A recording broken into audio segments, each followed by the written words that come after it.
कोई मेरे दिल दा हाल ना जाने। अनम तारिक, किस्त नंबर 11। खान ने उसे खींचकर अपने हिसार में लिया था जब गोली चली और उसका कंधा चीरती हुई निकल गई थी। उसने सख्ती से अपने लब भींचे। ज़ैनब ने वहशत ज़दा होकर उसे धक्का दिया। खान के चेहरे पर नजर पड़ते वो कुछ पुरसुकून हुई थी, मगर उसकी खून से तर होती सफ़ेद शर्ट देखकर हवास बाख्ता हो गई। खान की नजरें एक बाइक पर जमी थीं जिस पर 2 आदमी सवार थे जिन्होंने ज़ैनब पर हमला किया था। अगर वो बरवक्त वहां पर ना पहुंचता तो ये सोचकर ही उसका दिमाग घूमा जा रहा था।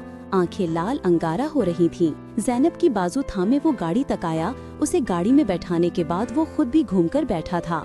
उसने बाइक का नंबर लिखकर किसी को सेंड किया, फिर सीट की पुष्ट से टेक लगा, गहरी सांस लेकर खुद को कंपोज करने की कोशिश करने लगा। खून उसके कंधे से मुसलसल बह रहा था, मगर इस वक्त यहाँ पर रुकना भी सेफ नहीं था। बमुश्किल दर्द की शिद्दत बर्दाश्त करते उसने गाड़ी स्टार्ट की। तुम्हारे खून बह रहा है, ज़ैनब कपकपाती आवाज में बोली। वो जो असद को कॉल करने का सोच रहा था, ज़ैनब की आवाज पर चौंका। वो खौफजदा नजरों से उसकी खून से भीगती शर्ट को देख रही थी।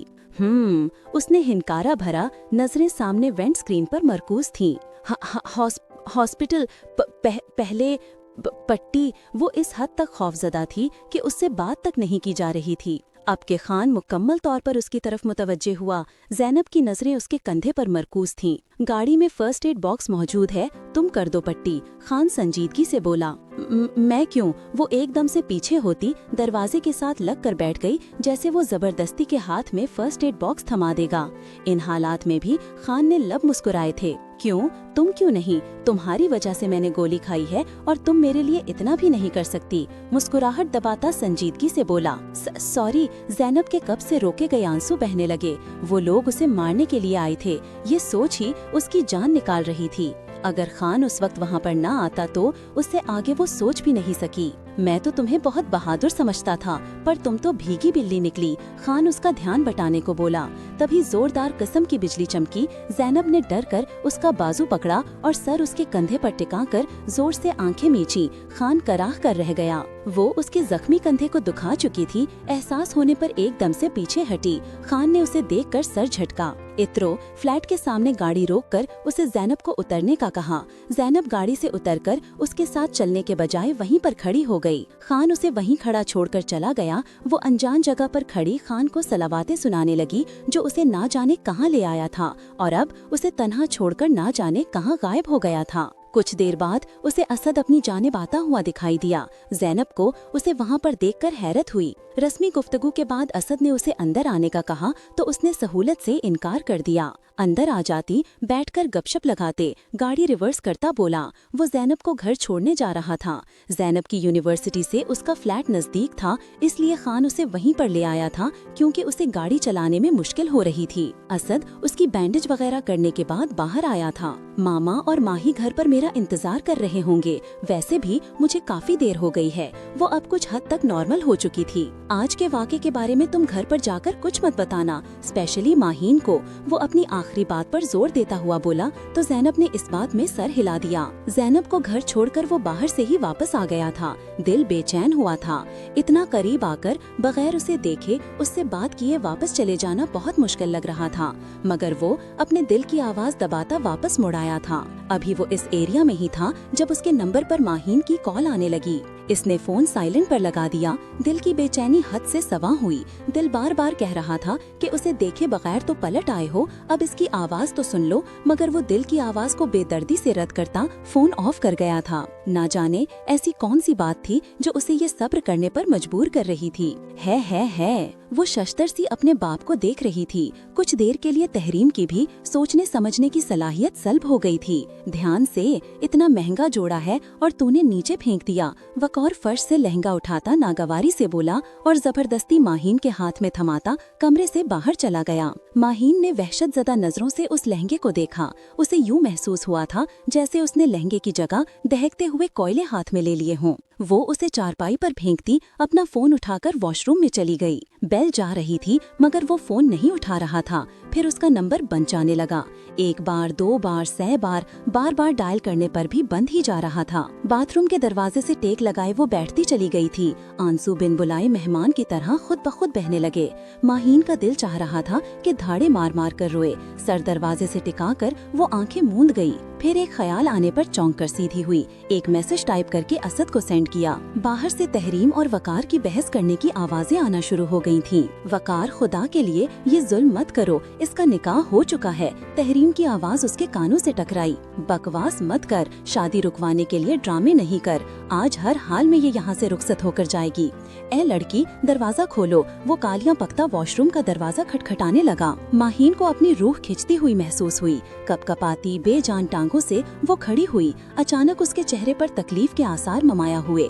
उसने अपने दिल के मकाम पर हाथ रखा और अगले ही लम्हे वो जमीन बोस हो चुकी थी। है। वो बेचैनी से इधर से उधर चक्कर काट रहा था। कोई बात तो थी जो उसे चैन नहीं लेने दे रही थी। लाला बस कर दें, कब से पेंडुलम की तरह इधर से इधर चक्कर काट रहे हैं, अब तो मेरी गर्दन भी दुखने लगी है। खान पिछले आधे घंटे से उसे चक्कर काटते देख रहा था। अकताई हुई आवाज में बोला। हाँ। असद गहरा सांस भरता उसके सामने वाले सोफे पर बैठ गया। लाला, कहीं भाभी से लड़ाई तो नहीं हुई? एक ख्याल के आते ही वो चौंक कर सीधा हो बैठा। नहीं, असद ने यक लफ्जी जवाब देकर सोफे की पुष्ट से टेक लगा ली। आपने अभी तक उनसे राब्ता नहीं किया? वो हैरान हुआ। तुम अच्छी तरह से जानते हो कि इन लोगों को मुझ पर शक हो गया है और वो लोग मेरी एक एक हरकत पर नजर रखे हुए हैं और मैं नहीं चाहता कि मेरी बेएहतियाती की वजह से वो इन लोगों की नजरों में आए। वो छत को घूरता हुआ गोया हुआ। इसी एहतियात को मद्देनजर रखते हुए आप अभी अभी ज़ैनब को वहाँ कर छोड़कर आए हैं जहाँ पर भाभी पहले से मौजूद थी।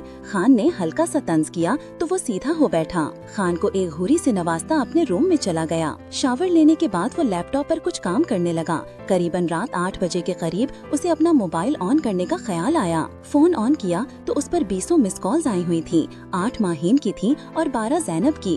वो एकदम से परेशान हो उठा। कॉल बैक करने लगा, फिर रुक गया और मैसेज ओपन किया जहाँ पर माहीन का मैसेज मौजूद था। असद, अब अगर आपने मेरा फोन नहीं उठाया तो मैं सारी जिंदगी आपको अपनी शक्ल नहीं दिखाऊंगी, बल्कि अगर अभी आपने मेरा फोन नहीं उठाया तो मैं जहर पी जाऊंगी और आपको हरगिज इजाजत नहीं होगी कि आप मेरे जनाजे में भी शामिल हों। और इसे याद महज धमकी मत समझिएगा, मैं ऐसा कर गुजरूंगी। मैसेज पढ़कर उसके पैरों तले से जमीन निकल गई थी। पक चेहरे के साथ वो बाहर की तरफ भागा। चलें, मैं कुछ लिखूं तो तेरा नाम बने, तुझे चाहूं और तू मुझे आ मिले, तुझे देख के धड़कन थम जाए। तुम कौन हो और मेरे घर में क्या कर रहे हो? कुछ देर की खामोशी के बाद वकार गुस्सा से भरी आवाज में बोला। असद नाम है मेरा। वो माहीन के बिल्कुल सामने खड़ा हो गया, ऐसे कि माहीन उसके पीछे छुप सी गई थी। मेरे घर में क्या कर रहे हो? वकार ने माहीन को उसके पीछे से हटाकर सामने करना चाहा। ये बात छोड़ें, असद ने माहीन को बाजू से पकड़कर फिर से अपने पीछे कर लिया। तुम्हारी हिम्मत कैसे हुई मेरी बेटी को हाथ लगाने की? वकार खूनखार नजरों से असद को देखने लगा। और आपकी हिम्मत कैसे हुई मेरी बीवी पर हाथ उठाने की? असद वकार की आंखों में देखता उसी के अंदाज में बोला। इसी वक्त तहरीम और ज़ैनब घर के अंदर दाखिल हुई और सामने का मंजर देखकर साकित रह गई थीं। बीवी? वकार हैरत से पूरी आंखें खोले असद को सर से पैर तक देखने लगा। इन तीनों में से किसी ने भी ज़ैनब और तहरीम को नहीं देखा था। माही, तुम अपना मामा का और तहरीम का जरूरत का सारा सामान पैक करो अभी, वो हुक्मिया लहजे में बोला। पर अभी कैसे? माहीन ने कुछ कहना चाहा पर असद ने उसे टोक दिया। अभी और इसी वक्त, जल्दी करो, वो वकार को गुस्से भरी नजरों से देखते हुए बोला। माहीन बेबसी से उसकी पुश्त को देखती अंदर कमरे में चली गई। ज़ैनब और तहलीम भी उसके पीछे ही कमरे में आईं। माहीन कमरे में खड़ी दांतों की मदद से होंठ काट रही थी। तहरीम को देखकर जल्दी से उसकी तरफ बढ़ी। मामा, वो असद कह रहे हैं कि तहरीम ने हाथ उठाकर उसे कुछ भी कहने से रोका। वकार तन फन करता वहाँ से चला गया तो असद अंदर आने लगा, पर तहरीम की आवाज सुनकर वो दरवाजे में ही रुक गया। ज़ैनब उसे देख चुकी थी। असद ने होंठों पर उंगली रख उसे कुछ भी कहने से रोका। थी तो ये गलत बात, पर वो तहरीम का जवाब सुनना चाहता था। तुम अपना सामान पैक कर लो। तहरीम उसकी पेशानी चूमती नरमी से बोली। माहीन पूरी आंखें खोलकर तहरीम को देखने लगी। माहीन की शक्ल देखकर ना चाहते हुए भी असद के होंठों पर मुस्कुराहट फैल गई। आप इनडायरेक्ट तरीके से मुझे रुखसत होने का बोल रही हैं। माहीन के अंदाज पर और उसकी शक्ल देखकर असद ने बमुश्किल अपनी हंसी रोकी और आगे बढ़ा। आप दोनों भी मेरे साथ चल रही हैं, असद कता लहजे में बोला। ज़ैनब ने मुतशक्किर निगाहों से उसकी तरफ देखा कि उसने खुद ही माहीन की मुश्किल आसान कर दी थी।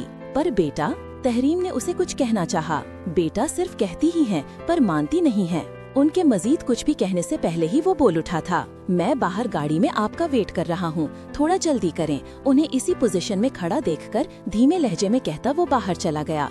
मतलब साफ जाहिर था कि अब वो उनके किसी भी इनकार को खातिर में नहीं लाएगा। मामा प्लीज, तहरीम को इसी तरह से खड़ा देख वो भीगे लहजे में मिन्नत करने वाले अंदाज में बोली। तो तहरीम ने गहरा सांस लिया और सर के इशारे से ज़ैनब को पैकिंग करने का कहा। किताबें और चंद कपड़े रखकर उनकी पैकिंग मुकम्मल हो चुकी थी। घर से बाहर निकलकर गाड़ी में बैठने तक माहीन बार बार सर मोड़कर पीछे देख रही थी। वो यहाँ से जाने से पहले एक बार अपने बाप को देखना चाहती थी, शायद आखिरी बार। गाड़ी में बैठकर भी उसकी आंखें बार बार नम हो रही थीं। हाथों की उंगलियां मरोड़ती, होंठ काटती, आंसू पीने की कोशिश में थी। असद ने एक संजीदा सी निगाह उसके चेहरे पे डाली और स्पार्ट चेहरे के साथ ड्राइविंग करने लगा।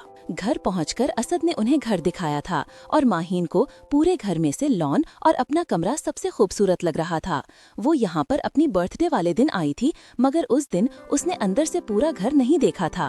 अब मैं चलता हूँ, किसी चीज की जरूरत हुई तो मुझे बता दीजिएगा। वो तहरीम के सामने थोड़ा सा झुकता हुआ उन्हें इजाजत तलब नजरों से देखता हुआ बोला, बेटा आप कहाँ जा रहे हो? हमारी वजह से आपको दरबदर होने की जरूरत नहीं है। तहरीम शर्मिंदा सी बोली, आपको शर्मिंदा होने की जरूरत नहीं है और मैं दरबदर नहीं हो रहा। ये घर आपका है, मैंने ये घर माहीन के नाम कर दिया है। उसने एक नजर उस पर डाली जो सर झुकाए खड़ी थी। तहरीम की आंखें एहसास तशक्कुर से नम हो गई थीं कि खुदा ने उनकी बेटी का नसीब इतने अच्छे शख्स से जोड़ा था। सदा खुश रहो। तहरीम ने नम आंखों से उसके कंधे पर प्यार दिया और उसकी पेशानी चूम ली। माही, ये क्या कह रहे थे असद भाई? ये घर इन्होंने तुम्हारे नाम कर दिया, मतलब ये घर तुम्हारा है? वाओ! असद के जाने के बाद ज़ैनब बच्चों की तरह बोली। इसके बाद पर माहीन ने बमुश्किल मुस्कुराई और अपने कमरे में चली गई। तहरीम भी नमाज पढ़ने की घर से वहाँ से चली गई थी। पीछे ज़ैनब बच्चों की तरह घर की एक एक चीज को देख रही थी। माहीन का दिल चाह रहा था कि फूट फूट कर रोए, जाने क्यों उसका दिल भर आ रहा था। आंसू उसकी आंखों से आबशार की तरह से बहने लगे। तभी उसके मोबाइल पर मैसेज बिप बजी। बाहर आओ, असद का मैसेज था। कहाँ? उसने सवाल किया। बाहर पोर्च में आओ, जल्दी। असद का रिप्लाई फौरन आया था। माहीन गाल रगड़ती उठी और बाहर पोर्च में आ गई। जी। वो गाड़ी से टेक लगाए खड़ा था। माहीन उसके सामने जा खड़ी हुई। इधर देखो। असद सीधा होता हुआ और उसकी थोड़ी को 2 उंगलियों से ऊपर की तरफ उठाया। क्यों रोई हो? उसकी आंखों में देखते हुए सवाल किया। मैं तो नहीं रोई, आंखों में कुछ चला गया था, शायद इसलिए आपको लग रहा है। वो इससे नजरें चुलाती बोली। ओके ठीक है, मैंने मान लिया। उसके अंदाज से साफ जाहिर था कि उसने माहीन की बात पर यकीन नहीं किया, जिस पर उसे और रोना आया था। जब्त के चक्कर में उसने निचला लब इतनी जोर से दांतों तले दबाया कि होंठ से खून रसने लगा था। ऊहो! असद ने अंगूठे की मदद से उसके होंठ से रसते खून को साफ किया। माहीन की धड़कनें मुंतशिर हुईं। वो झिझक के एक कदम पीछे हटी। असद ने हाथ बढ़ाकर उसका बाजू थामा और हल्के सा खींचा तो वो उसके सीने से आ लगी। अगर रोने का दिल चाह रहा है तो रो लो, होले से उसका सर सहलाता धीमी आवाज में बोला। नहीं, मैं ठीक हूँ। माहीन पीछे हटती हुई बोली। पक्का?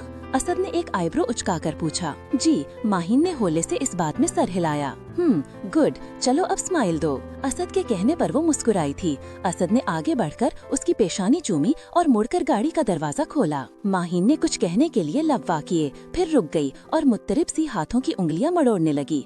असद गाड़ी का दरवाजा बंद करके वापस उसकी तरफ आया। कुछ कहना है? असद के सवाल पर माहीन साकित सी उसे देखने लगी। वो कैसे जान लेता था? ऐसे मत देखो यार, कुछ होता है। असद दिल पर हाथ रखकर शरारती अंदाज में बोला तो माहीन झेंप गई। वो मुझे पूछना था कि आप कब आएंगे? मतलब आप फोन भी नहीं उठाते और उसे समझ नहीं आया कि आगे क्या कहे। हाथ मरोड़ की बात अधूरी छूट गई। तुम मुझे मिस करती हो? असद दिलकशी से मुस्कुराता हुआ बोला। हाँ, मेरा मतलब नहीं, मतलब मुझे नहीं पता। उसके सवाल पर वो गड़बड़ा कर उल्टा सीधा बोल गई। असद का कहकहा बेसाख्ता था, फिर एकदम ही संजीदा हो गया। एक सरप्राइज तैयार कर रहा हूँ तुम्हारे लिए।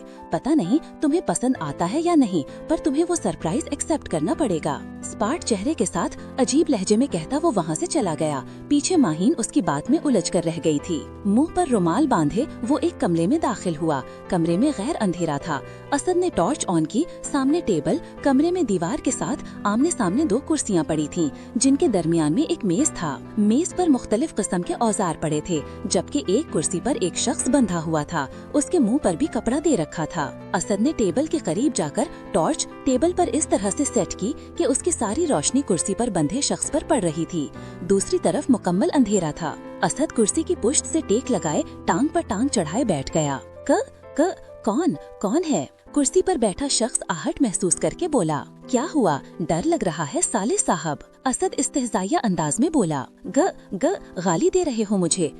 तुम्हें पता नहीं है मैं कौन हूँ? एक बार अगर बात करते हुए उस आदमी की आवाज लड़खड़ा रही थी जब असद ने उसकी बात काटी। बहुत अच्छी तरह से जानता हूँ मैं आपको, MNA जावेद रंधावा जी, और मैंने आपको गाली कब दी? सिर्फ बीवी का भाई बुलाया है, मतलब साला। असद के लहजे में महसूस की जाने वाली जलन थी। माँ, मेरी कोई बहन नहीं है, वो तेज लहजे में बोला। Shut up, just shut up. Asad एकदम कुर्सी से खड़ा होता हुआ धाड़ा था और टेबल पर पड़े औजारों में से एक औजार उठा लिया और टॉर्च का रुख दीवार की जानिब मोड़कर वो इसके बिल्कुल सामने पंजों के बल जमीन पर बैठ गया।